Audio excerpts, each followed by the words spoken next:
PPF के बारे में 7 बातें जो आपको जरूर पता होनी चाहिए। फ्रेंड्स, मैं हूं सीए हेमंत और आप देख रहे हैं आपका अपना यूट्यूब चैनल सरल फाइनेंस। अगर आप इस चैनल पे नए हैं, मुझे पहली बार देख रहे हैं, तो इस चैनल को सब्सक्राइब भी जरूर करिएगा, क्योंकि मैं लेके आता हूं वीडियोस इन्वेस्टमेंट के ऊपर में, टैक्स के ऊपर में और फाइनेंस के ऊपर में, जिसमें होता है फायदा हम सभी लोगों का। पीपीएफ यानी पब्लिक प्रोविडेंट फंड पे 7.1% का रेट ऑफ इंटरेस्ट आज के डेट में मिल रहा है हम सभी को। जहां एफडी पे रेट ऑफ इंटरेस्ट 5.5-6% का रह गया है, वहां पीपीएफ आज भी हमारे को 7.1% का रेट ऑफ इंटरेस्ट दे रहा है। फ्रेंड्स, प्रैक्टिकली अगर सोचें तो एफडी में अगर आप इन्वेस्ट कर रहे हो तो आपको उल्टा नुकसान हो रहा है। क्यों? कि आपको इंटरेस्ट 6% का मिल रहा है और इन्फ्लेशन का जो रेट है वो 7%-8% का है। तो एक्चुअली में आपको 1 से 2% का नुकसान हो रहा है अगर आप एफडी में पैसा लगा के रख रहे हो। तो समय आ गया हमें अदर ऑप्शंस को एक्सप्लोर करने का और कोशिश करके ऐसी जगह अपना पैसा लगाने का जहां एटलीस्ट हमारे को इन्फ्लेशन से ज्यादा रेट ऑफ इंटरेस्ट मिले और साथ ही साथ हमारा पैसा सेफ भी रहे। पीपीएफ एक बेहतरीन इन्वेस्टमेंट ऑप्शन है। इसमें आप 1.5 लाख रुपए तक साल का इन्वेस्ट कर सकते हो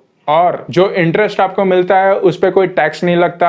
मैच्योरिटी पे 15 साल बाद जब आपका पीपीएफ अकाउंट मैच्योर होगा, मैच्योरिटी पर भी आपको कोई टैक्स नहीं देना होगा और हर साल जो पैसा आप इसमें डालोगे, इनकम टैक्स के सेक्शन 80C में आप उसका डिडक्शन भी क्लेम कर सकते हो। तो बहुत जल्दी से समझते हैं पीपीएफ की वो 7 बातें जो हमें जरूर जान के रख लेना चाहिए। पहला, पीपीएफ में रेट ऑफ इंटरेस्ट फ्लेक्सिबल होता है, यानी आज 7.1% का रेट ऑफ इंटरेस्ट मिल रहा है, कल हो सकता है कम हो जाए या हो सकता है सरकार इसको ज्यादा भी कर दे। तो रेट ऑफ इंटरेस्ट जो पीपीएफ में मिलता है वो फ्लेक्सिबल होता है, वो फिक्स नहीं है, चेंज होते रहता है। हर साल नया रेट ऑफ इंटरेस्ट आता है सरकार की तरफ से और जो सरकार रेट ऑफ इंटरेस्ट डिक्लेयर करती है वही रेट ऑफ इंटरेस्ट पूरे साल पीपीएफ पे मिलता है लोगों को। दूसरा फ्रेंड्स, पीपीएफ का टेन्योर 15 साल का होता है। 15 साल के लॉक इन पीरियड के साथ आता है पीपीएफ और इसका टेन्योर मैच्योरिटी पे आप 5-5 साल के स्लैब में बढ़वा भी सकते हो, विद कंट्रीब्यूशन और विदाउट कंट्रीब्यूशन।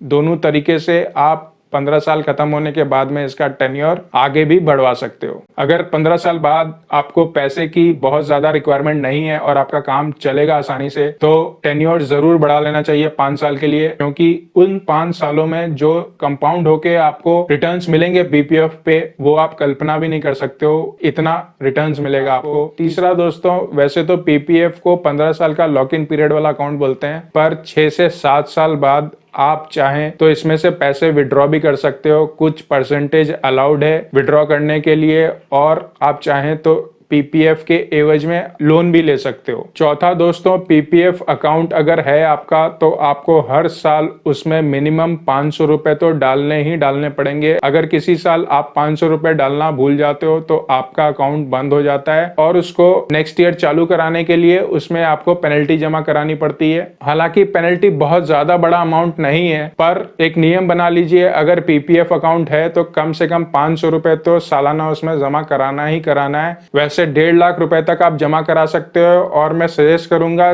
जितना भी आप इन्वेस्टमेंट करते हैं पूरे साल में, सबसे पहले पीपीएफ में जरूर पैसा जमा कराइए। मान लीजिए आप साल में 1 लाख रुपए इन्वेस्ट करते हो तो 1 लाख रुपए सीधा का सीधा पीपीएफ में जमा करा दीजिए। मान लीजिए अगर कोई 2 लाख रुपए इन्वेस्ट करना चाहता है तो 1.5 लाख रुपए उसे पीपीएफ में सबसे पहले जमा करा देना चाहिए और 50,000 के बारे में फिर सोचना चाहिए कि उसको कहाँ जमा कराना है। तो सबसे पहले जितना भी पैसा हमारे को इन्वेस्ट करना है वो पीपीएफ में ही करना चाहिए। पांचवा दोस्तों, अगर आपको पीपीएफ में ज्यादा ब्याज चाहिए तो आप कोशिश करके पीपीएफ में जो पैसा जमा कराते हैं वो अप्रैल के महीने में 5 तारीख के पहले जमा करा दीजिए। यानी जब नया फाइनेंशियल ईयर चालू होता है तो उसके पहले 5 दिनों के अंदर ही आप अपने पीपीएफ अकाउंट में 1.5 लाख रुपया जमा करा दीजिए।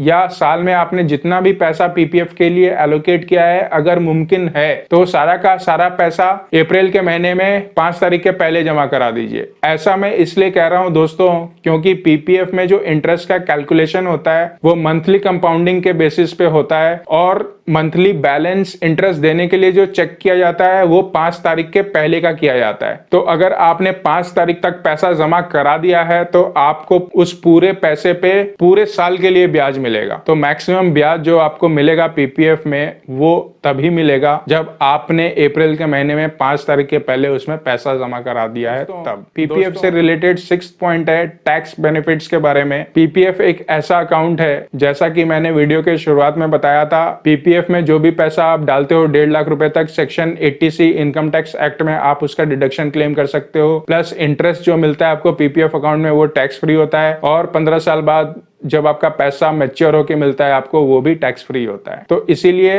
पीपीएफ पे जो रिटर्न्स हैं वो काफी ज्यादा हैं, क्योंकि अगर हम इनकम टैक्स के बेनिफिट्स के साथ में अगर पीपीएफ को देखें तो बहुत अच्छी रिटर्न्स दे रहा है पीपीएफ आज के डेट में in comparison to other investment options जो अवेलेबल हैं हमारे पास में। 7वां जो बेनिफिट है पीपीएफ का, दोस्तों मैं बता नहीं रहा हूं, मैं आपसे एक रिक्वेस्ट कर रहा हूं, थोड़ा पीपीएफ के बारे में समझिए, जानिए और 7वां बेनिफिट ढूंढ के निकालिए। ढूंढने के बाद में इस वीडियो के कमेंट में आके टाइप करके बताइए लोगों को कि 7वां बेनिफिट क्या है पीपीएफ का। तो फ्रेंड्स, अगर आपको ये वीडियो पसंद आया हो तो लाइक करिएगा, चैनल पे नए हैं, मुझे पहली बार देख रहे हैं तो इस चैनल को सब्सक्राइब भी जरूर करिएगा, क्योंकि मैं लेके आता हूँ वीडियोस इन्वेस्टमेंट के ऊपर में, फाइनेंस के ऊपर में और टैक्स के ऊपर में, जिसमें होता है फायदा हम सभी लोगों का।